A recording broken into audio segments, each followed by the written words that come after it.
Et bonjour les anatomistes et bienvenue dans cette nouvelle vidéo consacrée à la physiologie articulaire de l'articulation du genou et plus particulièrement de la flexion et de l'extension. Aujourd'hui nous allons étudier la biomécanique de la rotule, mais également des ligaments croisés et des ligaments collatéraux. Pour faire cette vidéo, je me suis inspiré d'un ouvrage très populaire, Anatomie fonctionnelle, de Capenghi, mais également de nombreux documents publiés par des facultés de médecine en France qui sont publics sur Internet. Évidemment, il y a beaucoup de choses à dire. Je pense que cette vidéo va durer entre 12 et 15 minutes. Ce que j'ai voulu faire pour vous, professionnels de santé, ou pour vous, étudiants en kinésithérapie, ou même kinésithérapeutes, pour vous rafraîchir la mémoire, c'est de simplifier l'information et d'aller à l'essentiel. D'accord? Donc, on va commencer par l'étude biomécanique de la rotule pendant des mouvements de flexion et d'extension. Alors, je vous ai préparé différentes vidéos pour que vous ayez une meilleure vue d'ensemble, mais également de nombreux schémas.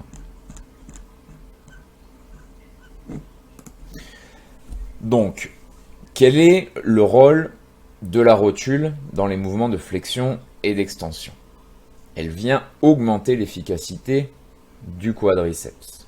On se souvient que le quadriceps a un rôle, enfin plus qu'un rôle, il fait l'extension du genou. Et vous avez dans le quadriceps le droit fémoral qui vient aider également, qui appartient au fléchisseur de hanche et qui vient supporter le psoas dans la flexion de hanche. Alors, en flexion, la rotule va subir une translation verticale sur le fémur le long de la trochlée. On va regarder ça.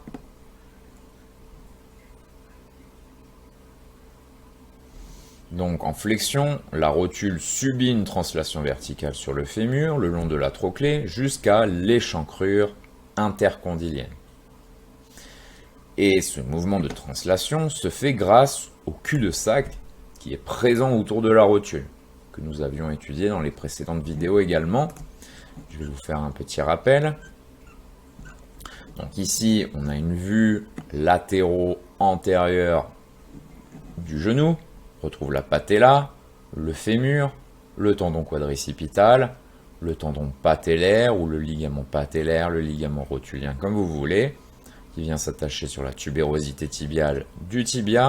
Nous retrouvons notre fibula, avec le ménisque externe, le ligament collatéral fibulaire ou le latéral, le ligament collatéral tibial ou médial et le cartilage articulaire. Donc, ce cul-de-sac autour de la rotule. Ici, vous pouvez le voir, on a une représentation de la membrane synoviale et de ce cul-de-sac qui représente cette bourse suprapatellaire. Et vous pouvez voir que pendant le mouvement de flexion ici et d'extension, la rotule subit une translation verticale le long du fémur, de la trochlée, d'accord, jusqu'au niveau de l'échancrure, grâce à ce cul-de-sac. Alors, ce qui est intéressant de noter, c'est que dans la physiologie articulaire de l'extension et de la flexion, la rotule va subir un déplacement crânéo-caudal. Et lorsqu'elle est en extension, bien sûr, le déplacement sera caudo-crânéal, du bas vers le haut. Ce qui est intéressant de noter également, ce sont les forces de coaptation. Donc, coaptation, c'est ce qui se lie entre la rotule et le fémur. Vous pouvez voir que plus on avance vers une flexion, et plus on peut observer ce rapport de coaptation entre le fémur et la rotule. Ici, ce rapport de coaptation, vous pouvez voir qu'il diminue. Ce qui est intéressant de noter également, c'est que pendant une hyperextension passive, alors je vous rappelle qu'on a une hyperextension physiologique de 5 à 10 degrés. Ici, vous voyez, on a cette hyperextension. Alors pendant cette hyperextension, la rotule peut se décoller de la trochlée à cause de la tension du quadriceps qui arrive comme ça. Un autre point intéressant à noter, c'est qu'en extension, alors on était en train d'étudier une vue sagittale, mais d'un point de vue frontal, en extension, la rotule a tendance à se luxer vers l'extérieur, à être rejetée en dehors. Puisqu'effectivement, la tension du tendon quadricipital et du tendon rotulien, ou du ligament rotulien, enfin, ces deux ligaments vont former un angle obtus, d'accord? Ce qui va apporter une tension à la rotule. Un angle obtus, c'est un angle qui est plus grand qu'un angle droit. Et donc, cet angle va être ouvert vers l'extérieur, et ce qui va avoir tendance à jeter la rotule en dehors. Et donc, pour éviter cette luxation externe de la rotule, la face externe de la trochlée est beaucoup plus proéminent que l'interne, chose que nous avions vu dans les précédentes vidéos. Alors, je voulais vous donner un cas pratique. Qu'est-ce qui se passe? Alors, vous voyez juste, pour répéter les informations, vous voyez qu'ici en flexion, on a un facteur de coaptation qui est plus important qu'en extension, juste pour que vous ayez bien compris. Alors, je voulais vous donner un cas pratique. Lors d'une inflammation, qu'est-ce qui se passe? Donc, on avait vu que lors du mouvement de flexion, on a un déploiement du cul-de-sac, et s'il y a une inflammation, on pourra observer une adhérence capsulaire.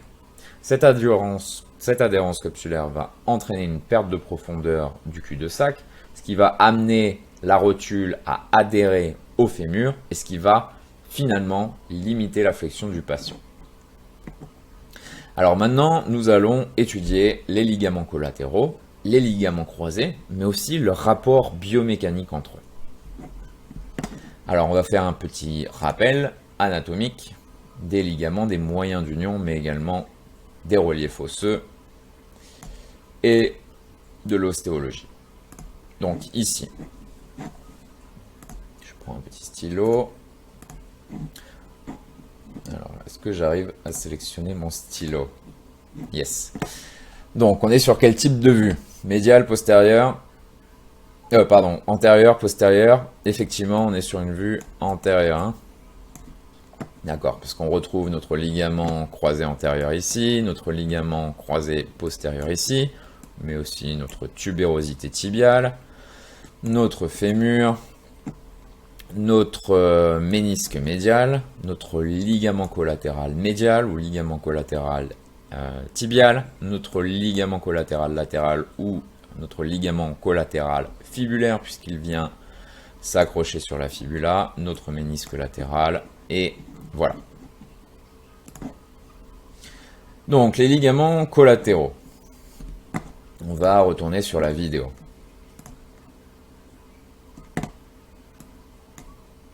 Donc on va regarder la vidéo, on va voir ce qu'on observe et après je vais retourner sur mon cours pour répéter l'information. Donc ici nous sommes dans une extension de genou. On est sur une vue donc médiale, d'accord, et nous pouvons voir que le ligament collatéral médial interne ou tibial, ce sont des synonymes, ici est tendu. Lorsqu'on va réduire l'angle articulaire entre le fémur et le tibia, ce ligament va se détendre.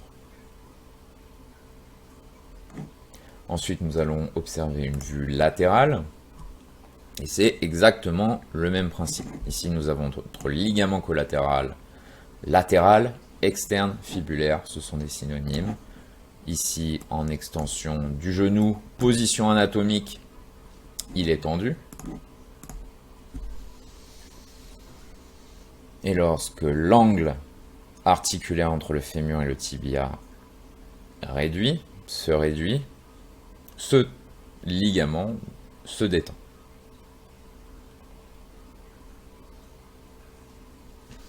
Alors il y avait une seconde partie de la vidéo que je trouvais intéressant de vous montrer. Vous voyez le déplacement ici de la rotule pendant le mouvement de flexion et d'extension. très intéressant.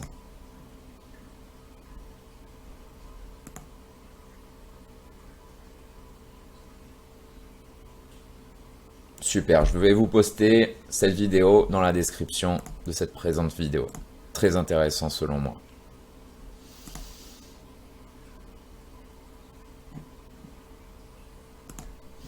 Alors, le rôle des ligaments collatéraux, la biomécanique des ligaments collatéraux pendant les mouvements de flexion et d'extension. Donc, on va revenir sur une vue sagittale. Donc, il y a une stabilisation des condyles qui est due aux ligaments collatéraux. Alors, je vais reprendre... Voilà, on va prendre une vue... Donc, une vue sagittale.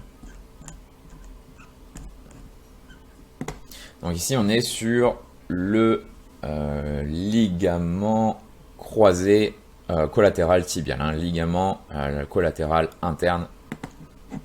Donc vous pouvez voir, attendez, je vais essayer de trouver une autre image.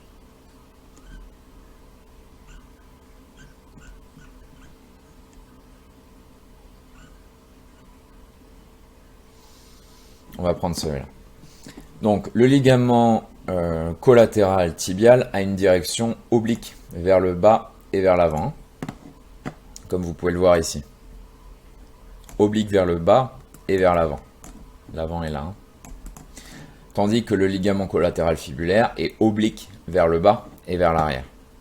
Donc ici on est postérieur, antérieur, oblique vers le bas, vers l'arrière. Et donc nous avions vu qu'en flexion, le ligament collatéral tibial et le fibulaire vont se détendre. Ok. Alors, il y a une petite différence entre les deux. Pour le ligament collatéral tibial, c'est une détente qui est incomplète, ok. Et vous pouvez voir que pour le latéral, le fibulaire, la détente est complète. Et nous avions vu que pendant l'extension ou la position anatomique de référence, la flexion, l'extension, ces deux ligaments sont tendus. Ok. Alors ensuite, au niveau des ligaments croisés. Alors les ligaments croisés vont assurer la stabilité antéro-postérieure du genou. Et pour lutter contre le déplacement, notamment en tiroir antérieur ou postérieur. Alors j'aurai l'occasion de faire une vidéo à part entière sur le tiroir antéro-postérieur. Et donc ces ligaments croisés vont provoquer le mouvement de glissement des condyles sur la glénoïde. Alors il m'a semblé voir un passage de vidéo intéressant à ce propos-là. Donc ici nous avons nos ligaments croisés, d'accord? Et notez bien leur biomécanique pendant la flexion et l'extension.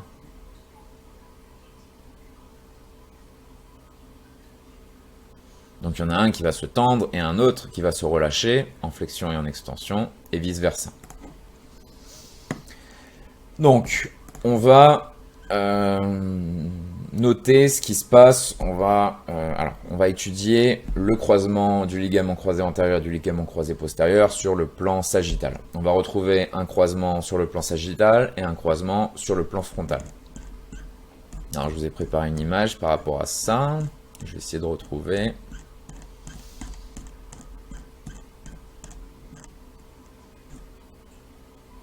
Voilà, nickel. Donc ici, on est sur un plan sagittal et ici, on est sur un plan frontal. On va dire que c'est un plan purement frontal. Donc sur le plan sagittal, vous avez le ligament croisé antérieur qui est ici présent. Il est oblique vers le haut et vers l'arrière. Hop, j'ai pas dessiné droit. Oblique vers le haut et vers l'arrière. Tandis que le ligament croisé postérieur, lui, il est oblique vers le haut et vers l'avant. Et donc vous voyez que dans ce plan sagittal, il y a un croisement du ligament croisé antérieur et du postérieur. Et également sur le plan frontal. Donc vous voyez sur le plan frontal, on va prendre une autre couleur, du vert. Le ligament croisé antérieur qui est ici, il est oblique vers le haut et vers l'extérieur, d'accord? Et le ligament croisé postérieur, il est oblique vers le haut et vers l'intérieur. Mais on va retrouver également un rapport sur le plan sagittal entre les ligaments croisés et les ligaments collatéraux. Je vais vous montrer ça.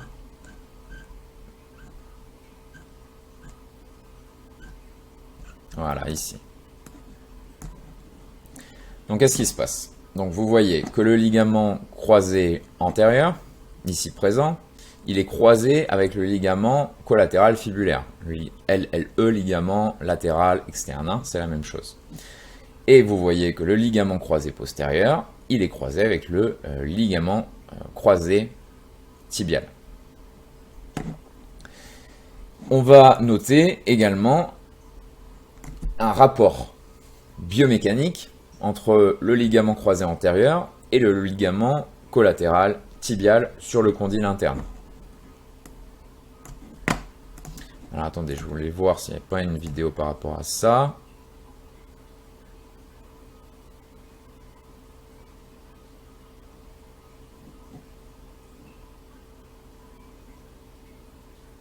Alors on regarde la vidéo et après je vous fais le cours théorique. Donc notez bien les ligaments croisés, le ligament collatéral fibulaire et le ligament collatéral tibial pendant les mouvements de flexion et d'extension.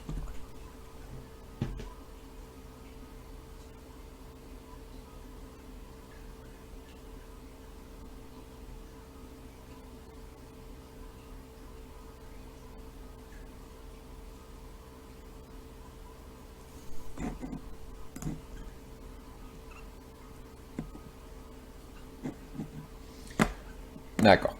Donc, ce qu'on va noter, c'est qu'il y a une action commune entre le ligament croisé antérieur, ici, et le ligament collatéral tibial, représenté par LLL, ici.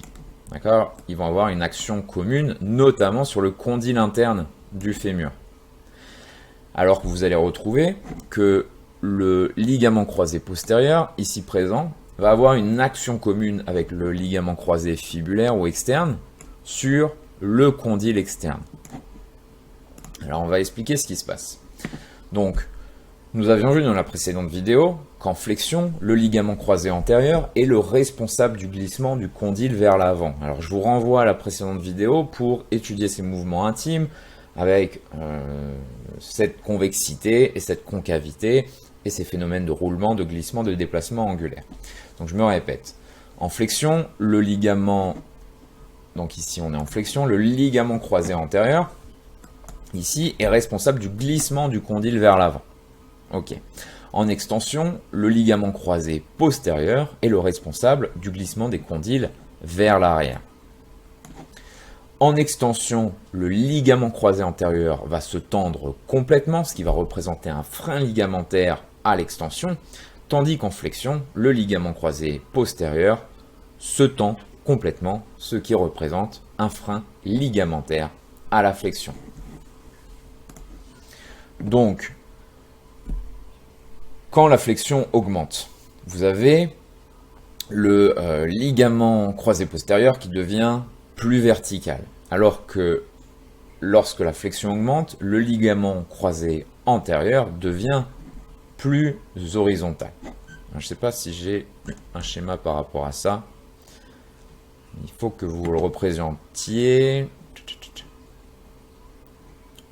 Donc, ici, en flexion, le LCP devient plus vertical, ok, et le LCA va devenir plus horizontal. Et ce qu'on peut noter également, c'est qu'à partir de 90 à 120 degrés de flexion, la verticalisation du ligament croisé postérieur est très importante et va se tendre beaucoup plus que le ligament croisé antérieur. Alors pour finir sur cette vidéo qui a duré 20 minutes, on va noter le rôle et l'action des ligaments croisés et des ligaments collatéraux.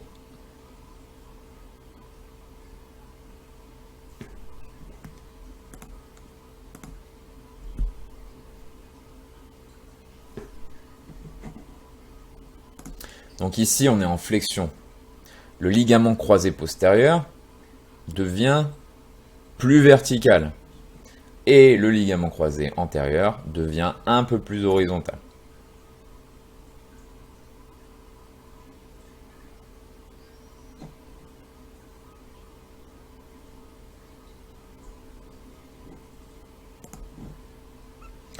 Vous voyez qu'en flexion, le ligament croisé postérieur se tend complètement.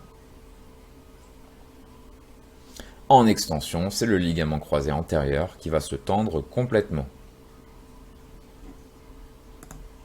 Et je vous le rappelle, en flexion, le ligament croisé antérieur est le responsable du glissement du condyle vers l'avant, tandis qu'en extension, ce sera le ligament croisé postérieur qui sera responsable du glissement des condyles vers l'arrière.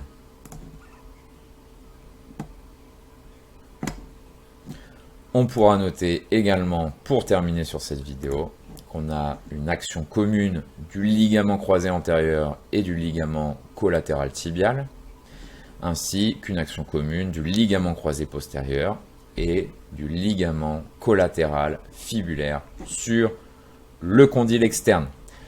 Voilà les anatomistes, c'était tout pour cette vidéo, j'espère que j'ai rien oublié, et je vous dis à très vite, au revoir.